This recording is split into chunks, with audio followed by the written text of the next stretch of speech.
नमस्कार मित्रों, मेरा नाम है भव्य और कविता विद भव्य में आपका फिर से स्वागत है।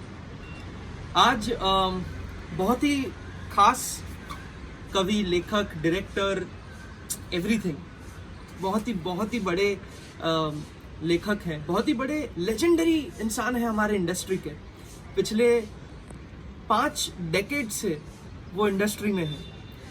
उनकी पहली फिल्म एज ए लिरिसिस्ट 1961 में आई थी और तब से लेकर अब तक वो इंडस्ट्री में है और अभी भी उनके लिखावट में या उनके डायरेक्शन में, उनकी हर एक चीज में वही पावर है, वही ताकत है। तो छोटी सी चीज शेयर करूंगा कि मैं जब छोटा था, ये जितने मेरे हम उम्र दोस्त हैं सब लोग जान रहे होंगे, लेकिन मैं जब छोटा था तब जो सबसे ज्यादा एक कार्टून था जिससे मैं सबसे ज्यादा अट्रैक्ट हुआ था वो था मोगली। मैं बहुत ही अट्रैक्टेड था उस कार्टून से।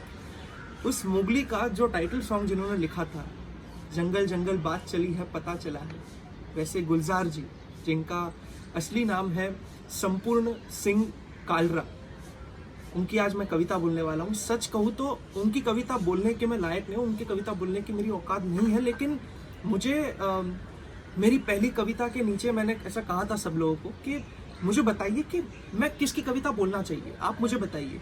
तो उसमें धनराज 1710 ने मुझे बताया था कि गुलजार जी की कोई कविता पढ़िए, तो इसीलिए मैं आज उनकी एक कविता लेकर आया हूँ।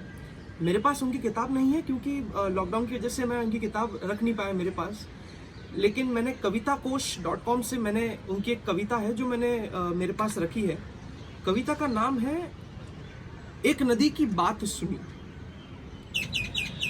एक नदी की बात सुनी, एक शायर से पूछ रही थी, रोज किनारे दोनों हाथ पकड़कर मेरे सीधी राह चलते हैं, रोज ही तो मैं नाव भरकर पीठ पे लेकर कितने लोगों को पार पार कर आती हूँ।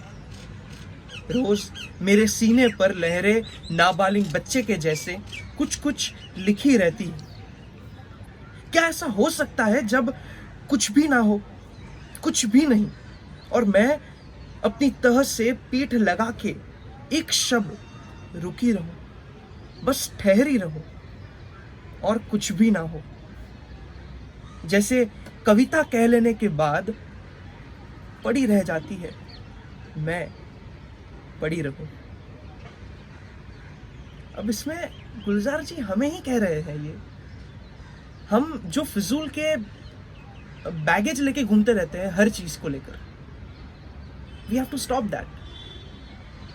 ये हमें कह रहे हैं कि तुम यू जस्ट आप बस जियो, और जीने का एक बेस्ट तरीका है वो है कि आप 2 क्षण के लिए शांति से स्थिर होकर बैठिए, अपने आप से जितने भी सवाल हैं वो अपने आप से पूछिए, आपको आपके सारे सवालों के जवाब मिल जाएंगे। शायद गुलजार साहब हमें यही कहना चाहते हैं।